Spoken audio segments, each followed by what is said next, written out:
back to the workshop here at The Art of Paddling. This is part 2 of our video on performing Gelcoat spider crack repairs. You can see that our Gelcoat repair is solid. The Gelcoat is completely cured, and because it was waxed, it's cured to a hard surface. We now need to sand this down and make it flush and smooth, and then we'll take care of the buffing and the polishing. By the time we're done, you won't even know that the repair occurred. It'll look like a completely brand new boat. So, before we start again with preparations, we've made sure that the area around the boat is masked off to prevent any damage during sanding to the rest of the boat. You'll notice that we've taped a shop vac funnel here. That'll help us capture the majority of the dust that we create during the sanding process. We'll also be using gloves to keep some of that dust off of our hands. We'll be using hearing protection since we'll have the shop vac running. We'll of course have our respirator with particulate filters so that we don't breathe any dust that might happen to escape. And that takes care of most of our preparations in this case. The next thing that we have to do is make sure we have the right materials. So we'll be working from 100 grit sandpaper down to about 220. So we're going to do 100 grit, 150 grit, and then 220 grit in dry sandpapers using a sanding block. After we complete that series, then we're going to switch to wet sanding.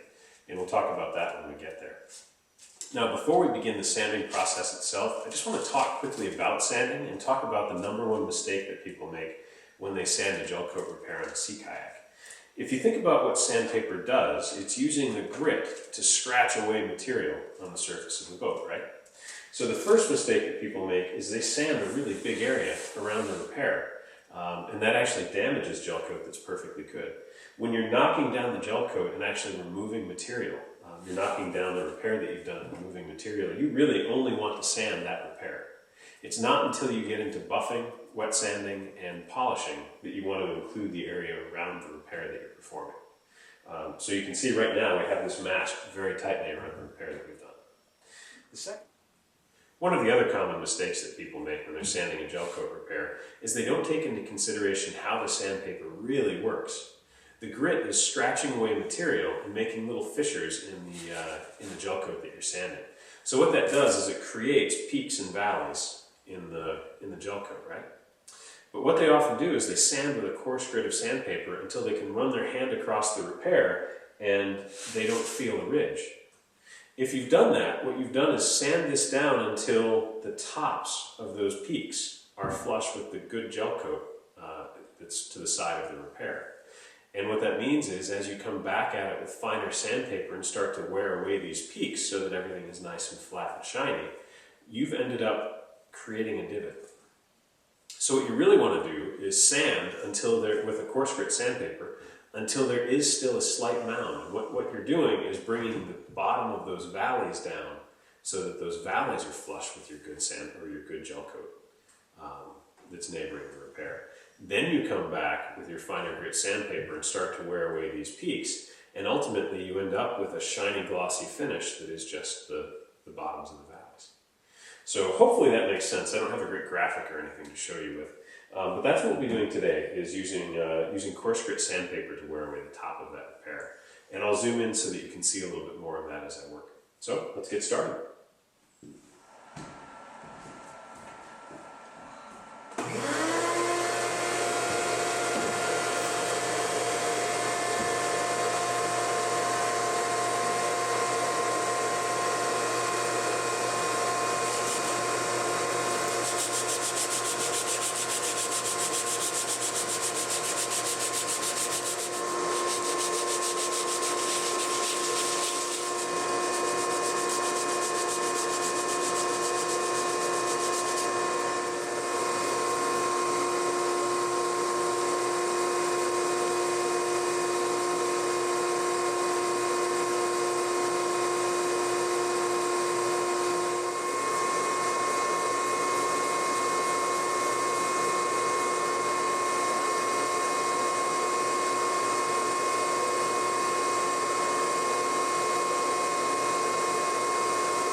Okay, now we've worked all the way down through 220. The repair is essentially invisible and smooth. My son agrees. And at this point, we'll go ahead and begin wet sanding. Well, we're back. We've finished removing the masking tape from the area around the repair that we just sanded. I don't know if you can see in the camera or not, but there's a small square that's a duller finish, but you can't tell that the repair is there otherwise. At this point, if you're going to begin wet sanding, buffing, and polishing, and you can still see your repair, then you either need to go back and start over, or you need to do some work to clean it up. At this point, the repair should basically be invisible and feel flush. You'll notice that we have added some additional masking tape. The wet sanding is going to cause a slurry of both gel coat particles and water. And that slurry gets into everything. It gets into deck lines, and you'll never get it back out of the deck lines once it's in. It would get into the skeg release system. It would get into the edge of the seam, the seam tape that's on the boat. It would get into the, the logo here. And it doesn't cause any damage, but it's really difficult to remove. So if you want a nice, professional, finished repair where you can't tell that there were any, any bits and pieces done to the boat, you'll want to mask those things off. If the weather was nice, I'd be outside doing this because it does create a bit of a mess, but because it's winter and we just had a 20-inch storm last night, so we have 20 inches of snow on the ground, I'm going to use a bucket to catch most of the slurry. I've just got some rosin paper on the floor. You could use a tarp, you could use a bigger tub, you can use whatever you want to catch that slurry. And then I've also got my water in a jug here, since I don't have a garden hose or running water out of the shop right now. So we're going to begin sanding this, starting out with 320 grit wet dry paper. Then we're going to move up to 400 grit, then 600 grit, then 800 grit, and finally finish with 1500 grit wet dry sandpaper. As we start the sanding, we're going to be very careful with the first grit, which is 320, to just sand the area that we've already done the work on. When we switch to 400 grit, we'll go about 1/4 of an inch bigger. When we switch to 600, we'll go 1/4 of an inch bigger. When we switch to 8, 1/4 inch. When we go to 15, another 1/4 of an inch. So eventually, the area that we're sanding will be about this big, while right now our repair is only this big. It's important that you overlap each time to make sure that when you use the finer sandpaper, you're getting rid of all of the crevices, valleys and scratches left by the previous heavier grit sandpaper. You also have a choice. You can use no sanding block, which a lot of people do. I find that no sanding block results in a slightly wavy appearance. You can use a rigid sanding block, which you will see me do, but ultimately I don't like this either because it doesn't always conform to the shape of the boat. So at this point I often switch to a sanding sponge, and of course it does suck up some of the water, but this will help the boat, or this will help the sandpaper follow the contours of the boat, and it just gives you a little bit more precision, I guess, by being non-precise. Because it's not rigid, it allows you to follow the contours of the boat, so that assuming that you've gotten everything flat, flush, and smooth to begin with, it will keep that flat, flush, and smooth profile so that you don't have any waves or contours in the boat that you don't want. So we'll go ahead and get started. You'll notice that I'm not wearing ear protection because I'm using no power equipment. Shop vac's not running. I'm not using any other tools at the moment. And I'm also going to forego the face mask at this point. The dust is going to be captured by the slurry itself, by the water. So because we're wet sanding, I don't typically wear a respirator. Maybe you should, that's up to you. But I don't typically do that at this point. Okay, so let's get to it. I did it all on my own. Let's go. Okay, let's do it. You got the top. Yep, let's do it.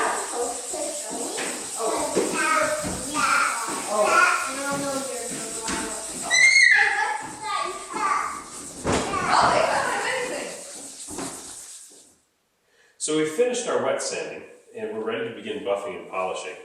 To do the buffing and polishing, I'm using an actual automotive buffer. So it's a variable speed and it's a dedicated buffer, that's all it does. And it has a couple of different interchangeable bonnets that you can use. You can also use a drill that has a buffing pad put on it, but this is actually a lot better. It's made for this. It has speeds that are really optimized for this, and you can actually turn the speed down a lot lower than you could ever turn a drill down. So I recommend getting something like this or renting something like this from a rental company if you're going to be doing a lot of this type of work. If it's just your personal boat and you're fixing a small spot on it, probably isn't needed. But if you're doing this for anybody else, it's definitely worth investing in. So a couple of top tips or great tips if you want to have a professional job. First, make sure that your sandpapers, all those sandpapers that I just used, they are not stored together. They don't touch each other. They're all in separate trays. Even when I'm here doing work on the boat, I try to make sure that they don't intermingle. The worst thing that could happen is your 1500 grit paper has some 320 grit grains that fall off your 320 grit paper and land on your 1500 grit paper. You'd end up going through with that 320 grit, even if they're just one or two pieces on that finer sandpaper, and ruining everything you've done. And you'll have to go back to 320 and work your way all the way back up to 1500. So keep your sandpaper separate. Same thing goes for these rubbing and polishing compounds. I'm going to begin with a rubbing compound. This is an automotive compound, and it has a fairly coarse grit to it. It's finer than our 1500 grit sandpaper, but it's probably like a 2000 grit product. So it's going to cut with 2000 grit. After I'm done with this, I'm going to make sure that I wash the boat off and I dry it off using a rag that will only be used for that one level of grit. Then I'm going to come back with a new rag and take my polishing compound, which is the much finer cutting grit, and I'm going to use that to really make it match the shine on the rest of the boat. Then I'll use a separate rag again to put the wax on. Make sure that you have separate rags, separate towels, separate bonnets. Basically everything that you do at a certain grit should have its own set of tools, its own towel to wipe things off, its own applicating rag. You never want to mix your grits because you'll end up contaminating your finer grit with a coarser grit and undoing all the hard work that you've just done. So that's probably the number one tip I can give you when it comes to this type of finishing. The number two tip is be patient.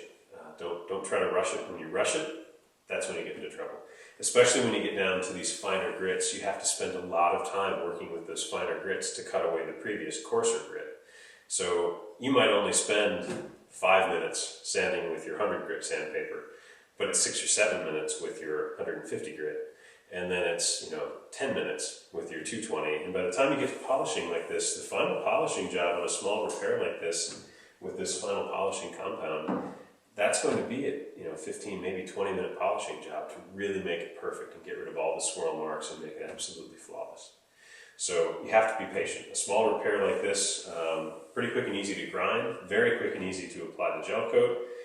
The sanding process is probably an hour and 30 minutes, maybe 2 hours, in order to make it really, really perfect. So without further ado, we'll get started on this.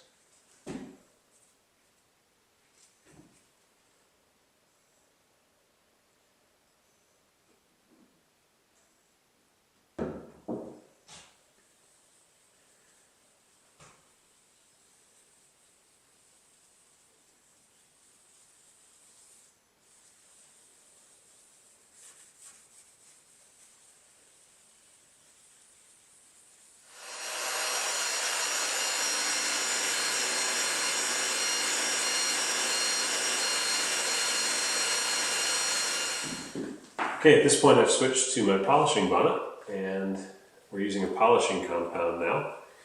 This should take, 10 minutes of buffing, 10 minutes of polishing, and this should be as good as it was the day it came out of the mold at the factory. So, we'll finish it up here.